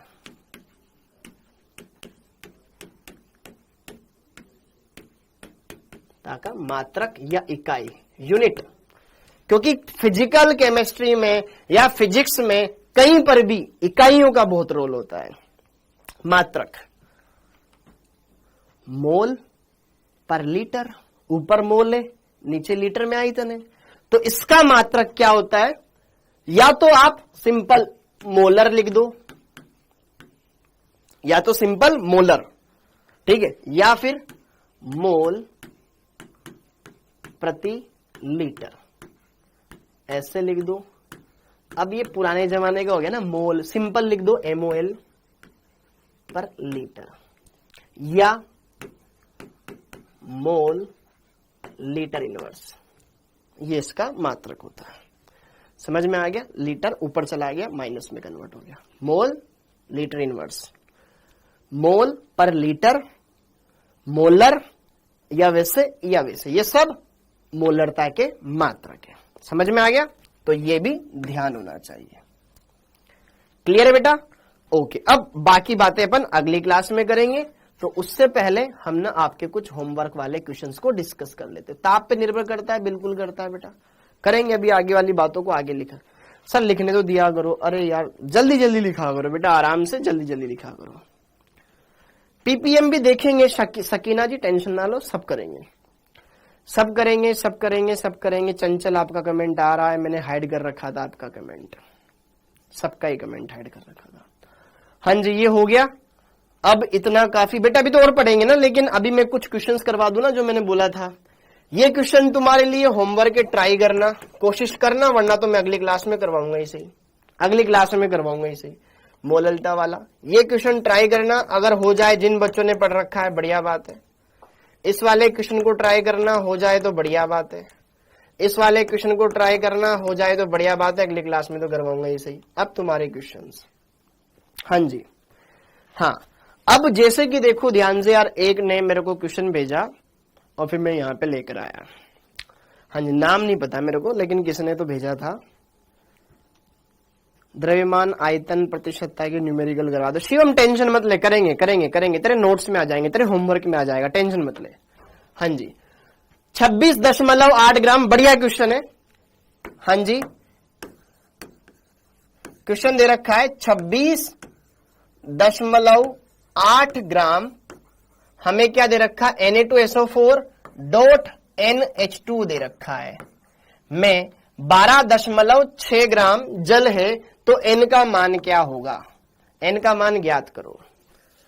मोलर और मोल एक ही है क्या? नहीं है बेटा, मोल अलग शब्द होता है, मोलर तो मोलरता को बताता है।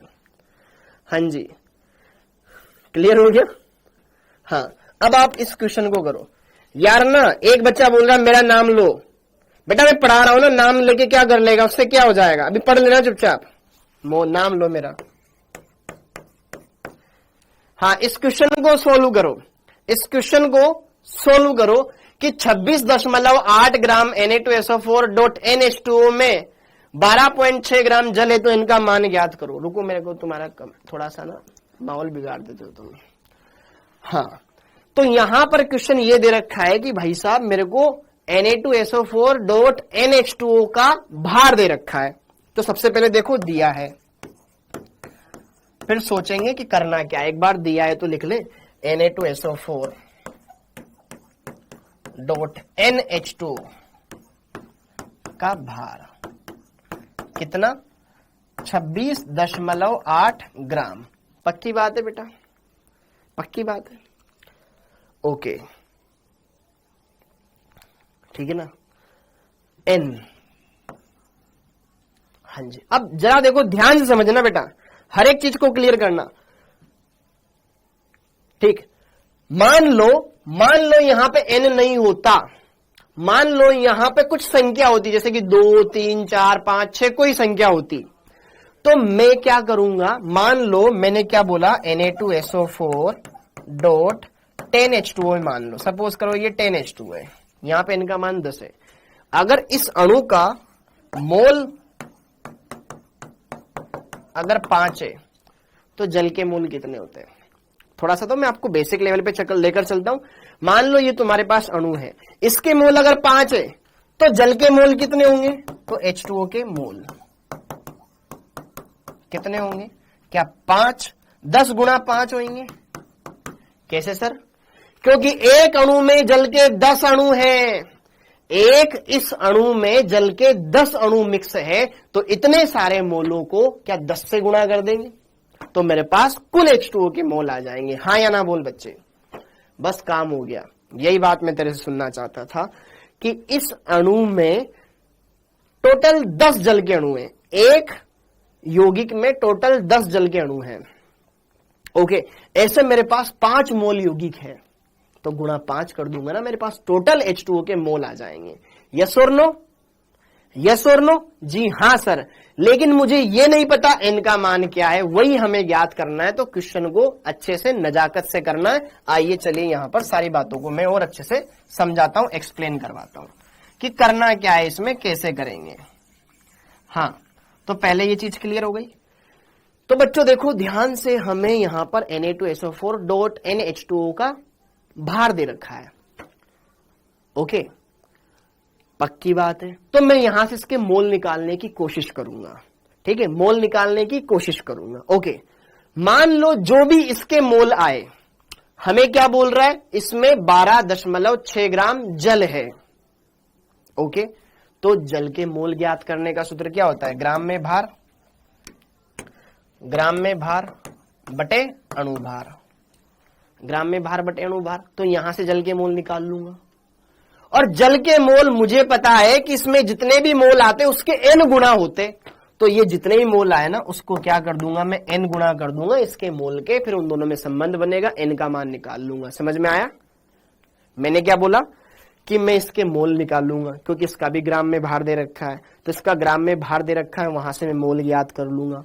इसके सपोज करो मान लो जितने भी मोल आए, तो जल के मोल कितने होंगे? n गुणा होंगे, क्योंकि एक अणु में n जल के अणु हैं। जैसे कि 5 होते तो 5 गुणा, 6 होते तो 6 गुणा, n है तो n गुणा, दोनों को बराबर कर देंगे, आंसर आ जाएगा। तो जरा देखो ध्यान से, यहां पर आओ चीजों को थोड़ा अच्छे तरीके से हल करें। तो यार मैंने क्या लिखा, Na2SO4 डॉट NH2O का भार लिखा, भार लिखा, एवं Na2SO4 डॉट NH2O का अणु भार भी लिखना पड़ेगा, क्योंकि मोल ज्ञात करना है तो अणु भार काम आएगा। 2 सोडियम है, एक सोडियम का कितना होता है? 23, तो 2 गुणा 23 प्लस सल्फर एक है, एक सल्फर का होता है 32, 4 ऑक्सीजन है, एक ऑक्सीजन का होता है 16, n जल के अणु है, एक जल के अणु का होता है 18, तो टोटल काउंट कर लो कितना बना ये हो गया 46 प्लस 32 प्लस 64 प्लस ये n गुणा 18। ओके, इसको सोल्व कर लो, 46 प्लस 32 प्लस 64, ये तो जुड़ सकता है ना, तो ये 6 6 12, हाथ से लगा 1 5 8 142, 142 प्लस 18 n आया, n गुणा 18 18 n, ये क्या है? H2SO, इसका अणुभार आ गया। तो मैं क्या कर लेता हूं, इसके मोल निकाल लेता हूं। क्या निकाल लूं मैं? इसके मोल। अतः इस यौगिक के मोल, भाई पूरा नाम सूत्र लिखना बहुत बड़ा चल रहा है ना, इसलिए मैंने यौगिक लिख दिया। इस यौगिक के मोल ज्ञात कर लो। तो इस यौगिक के मोल मैंने ज्ञात करे तो मैं क्या करूंगा, ग्राम में भार बटे अणुभार करूंगा कि नहीं करूंगा, W बाई मोलिकुलर वेट करूंगा कि नहीं करूंगा, करूंगा। ग्राम में भार कितना, 26.8 ग्राम। अणुभार कितना, 142 प्लस 18 N। अजीब सा लग रहा है ना, लगेगा, कोई दिक्कत नहीं है। ये मेरे पास इसके मोल आ गए भैया, ये मोल आ गए, ठीक है। इसके जितने भी मोल आए हमने निकाल लिए, इससे ज्यादा हम हल नहीं कर सकते, क्या करेंगे इसमें और। लेकिन मुझे यह पता चल गया कि एक इस यौगिक के अणु में जल के N अणु उपस्थित है। एक मोल अगर ये होता तो इसके N मोल निकलते, इसके इतने मोल है तो जल के मोल निकालने इसके लिए मैं क्या कर सकता हूं, यहां पर दूसरी चीज क्लियर कर सकता हूं। ये इतना बात हो गई, इतना तो हल कर लिया हमने। इसके मोल आ गए, इस यौगिक के मोल आ गए। अतः जल के मोल, अतः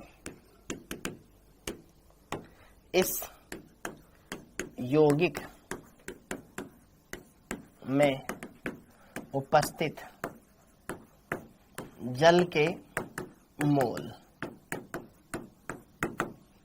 10 गुणा 10 गुणा 100 कितना दे रखा था ये, 26.8 बटे 142 प्लस 18 N, ये आ गया।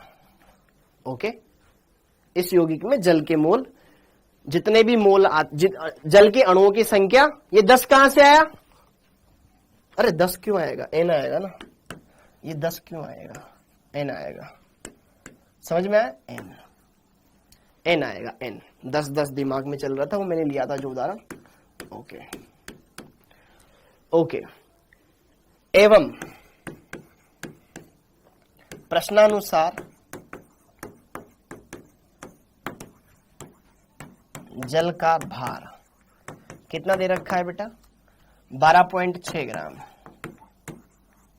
तो जल के मोल ज्ञात कर लो।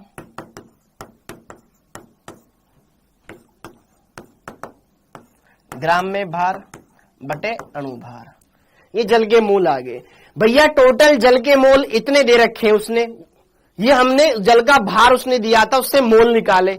ये भी जल के मोल, ये भी जल के मोल, दोनों को बराबर कर दो। अतः ठीक है, ये जल के मोल हमने सोल्व करे, ये क्वेश्चन के अनुसार निकले, तो क्या दोनों को बराबर कर दे, इनका मान निकल जाएगा। हाँ, अतः ये भी जल के मोल है और ये भी जल के मोल है, दोनों को बराबर कर दो। तो यार वो हो जाएगा 26.8 गुणा N बटे में आ गया 142 प्लस 18 N बराबर, ये यहां से बस N का मान सोल्व करना है, आंसर आ जाएगा। थोड़ा सा अपन कैलकुलेशन कर लेते, 18 को इससे गुणा कर दो, इनको इससे गुणा कर दो। हाँ जी, 126.8 गुणा 18 इंटू N, ठीक है ना, सही है। ओके, ठीक है, बराबर में ये आ जाएगा 12.6 गुणा 142 प्लस 18 N। अच्छा, 18 N यहां पे भी, 18 N यहां पे भी, काट मत देना, ठीक है, समझ में आया बेटा। अब उसके बाद यहां लिख रहा हूं मैं, हाँ जी, ये तो हो गया मेरे पास 26.8, 26, बस इसमें गणना का ध्यान रखना, ये 26.8 गुणा 18 N बराबर 12.6 गुणा 142 प्लस ये 12.6 गुणा 18 N। अब जरा देखो ध्यान से बेटा, यहां पर भी 18 N लिखा हुआ है, यहां पर भी 18 N लिखा हुआ है। क्यों ना मैं 18 N वाला पद एक तरफ लेके आ जाऊं, ताकि कॉमन लिया जा सके कुछ ना कुछ। 26 से गुणा 26.8 से गुणा हो रहा है 18 N, यहां 11.6 से गुणा हो रहा है 18 N। तो क्यों ना N वाला मान एक तरफ लेके आ जाता हूं। तो मैंने क्या किया, 26.8 इंटू 18 N, उधर से प्लस वाला मान इधर लेकर आऊंगा तो माइनस हो जाएगा 12.6 इंटू 18n। अच्छा क्वेश्चन है ये, ठीक है। हाँ जी, 12.6 गुणा 142, ये सोल्व कर लेंगे जो भी आएगा। अब इसमें क्या कर रहा हूं मैं, 18n यहां पर, 18n यहां पर कॉमन निकल जाएगा।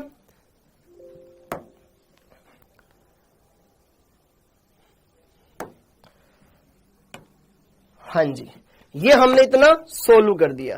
अरे ये हमने इतना सोल्व कर दिया। 18 कॉमन आ रहे हैं, एक बार मैं वापस से लिख देता हूं यहां पर भैया 26.8, 18 यहां पे भी 18 यहां पे कॉमन ले दूं क्या, ये 12.6 इंटू 18n हो गया। हाँ जी, अब ये 126 गुणा 142 है, सॉरी 12.6 गुणा 142 है। ओके, इतना है, इतना है। अब इसको हल कर लेते हैं। 26.8 माइनस 12.6, तो ये 2 बच जाएगा और ये बच जाएगा 14.2। क्लियर हो गया, कितना बच गया 14.2। तो 14.2, अरे बढ़िया हुआ गुणा नहीं करा, 142 वहां भी बन रहा है, 142 यहां पे बन रहा है, देख पा रहे हो ना, दशमलव हटा देंगे तो, इंटू 18n। पक्का, ये आ गया 12.6 गुणा 142। अब क्या करें, दशमलव हटा दो, एक जीरो लगा दो, दशमलव हटा दो, एक जीरो लगा दो। 10 से 10 छम, 142 से 142 छम, क्या बच गया 18n बराबर 126। कट जाएगा क्या ये, 18 एकम 18, 18 दूनी 36, 18 तीन 54, 18 चौक 72, 18 पंजे 90, 18 छंग 108, 18 सत्ते 126।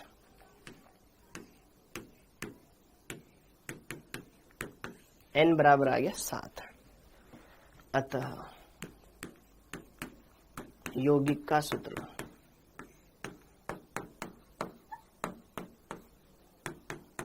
Na2SO4.7H2 बन गया। समझ में आ गया, अच्छा क्वेश्चन है, लेकिन ये अपने नीट में नहीं आता बेटा, ये जेई में आता है। हाँ जी, ओके, शॉर्ट तरीका नहीं है बेटा, शॉर्ट तरीका नहीं है। मैंने शॉर्ट तरीका तो ये कर दिया ना बेटा, मैंने इनको गुणा नहीं किया, ये सबसे शॉर्ट है। अगर मैं गुणा करता ना तो ये 142, पता नहीं इससे गुणा करके क्या बनता, फिर अपन सोल्व ही नहीं कर पाते, और n का मान 7 आ गया। हाँ जी, इतना बड़ा क्वेश्चन आएगा क्या नीट में, नहीं आएगा, टेंशन मत ले। और कितना आसान है यार, ये बड़ा है लेकिन आसानी से हो सकता है, बड़ा है लेकिन आसानी से हो सकता है। और टेंशन क्यों ले रहे हो यार, है ना, अपन सोल्व करने के लिए, क्या दिक्कत है, ठीक है। अलोए क्या सॉलिड का सोल्यूशन है, हाँ बेटा, ठीक है। समझ में आ गया क्या क्वेश्चन, समझ में आ गया क्या क्वेश्चन, तुम तो ये बोलो कि समझ में आया कि नहीं आया, फिर तो बात की बात है। समझ में आ गया क्वेश्चन, अरे ये लॉन्ग मेथड बेटा यही मेथड है, और क्या लगाएगा। देख, शॉर्ट मेथड ये था, दिमाग में बहुत सारी कैलकुलेशन कर लेता। मोल दे रखा है, जल के मोल 12.6/18, वहां से जल के मोल आ गए, इसमें से जल के मोल निकाल लो। इसका दे रखा है 26.8 बटे इसका अणुभार वो निकाल लो। ये अपन डायरेक्ट एक लाइन में कर सकते थे, तो 26.8 बटे इसका अणुभार ये निकाल दिया। इसके मोल आ गए, बराबर उसके मोल के बराबर कर देते। हमारे पास इस यौगिक में n गुणा आ गए जल के मोल, यहां से इसके बराबर कर देते, बस हल करते, थोड़ा सा तो लगता, ठीक है। तो आ सकता है, बढ़िया क्वेश्चन है, अच्छा था, कर सकते हैं। अब अगला क्वेश्चन, हाँ जी, ये एक क्वेश्चन और सेंड किया गया मेरे को। किसी तत्व के एक परमाणु का भार 3.32 गुणा 10⁻⁻23 ग्राम होता है, तो 20 ग्राम तत्व में ग्राम परमाणुओं की संख्या। ग्राम परमाणुओं का मतलब क्या होता है, मोल, हमसे मोल पूछ रहा है, ठीक है। तो आपको मोल निकालने पे काम हो जाता। ओके जी, तो जरा देखो ध्यान से, क्वेश्चन में ये समझो, एक परमाणु का भार दे रखा है इतना, ठीक है, एक परमाणु का भार दे रखा है, एक परमाणु का भार अगर मैं 1 मोल का निकालना चाहता हूं तो Na से गुणा कर दूंगा। तो जरा देखो ध्यान से, यहां पर सबसे पहले तो लिखा हुआ है दिया है एक परमाणु का भार कितना, 3.32 गुणा 10 की घात -23 ग्राम। ये एक परमाणु का भार दे रखा है। ओके, 20 ग्राम हमें उसका भार दे रखा है, तत्व का भार दे रखा है 20 ग्राम। ओके, तो मोल ज्ञात करने हैं। अब मोल ज्ञात करने, तो अब जरा देखो ध्यान से, मोल ज्ञात करने का सूत्र होता है, चूंकि मोल ज्ञात करने का सूत्र होता है ग्राम में भार बटे परमाणु भार।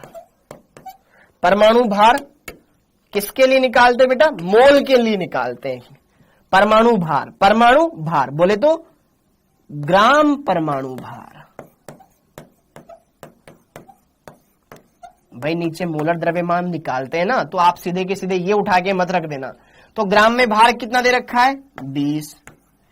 एक परमाणु का भार इतना है, तो ग्राम परमाणु भार किसके लिए होता है? 1 मोल का। तो जरा देखो ध्यान से, ये 3.32 गुणा 10 की घात -23, ये एक परमाणु का भार है। क्या Na से गुणा कर दे? क्या Na से गुणा कर दे? क्या Na से गुणा कर दे तो मेरे 1 मोल का भार निकल जाएगा। वही तो आता है, Na का मतलब 6.02 गुणा 10 की घात 23। हाँ या ना? तो 10 की घात -23 से 10 की घात +23 छम हो जाएगा। ओके, और इसको सोल्व करना है। मोल आ जाएंगे, वही अपना आंसर हो गया। ठीक है, दिए गए क्वेश्चन के अनुसार 20 बटे, अब 3.3 ले लो इसको, और इसको 6.6 लेके सोल्व कर लो यार। ठीक है यार, ये तो एक ही आ रहा है, आंसर मैच नहीं कर रहा बाबू इसका। ये 20 बटे 3.3,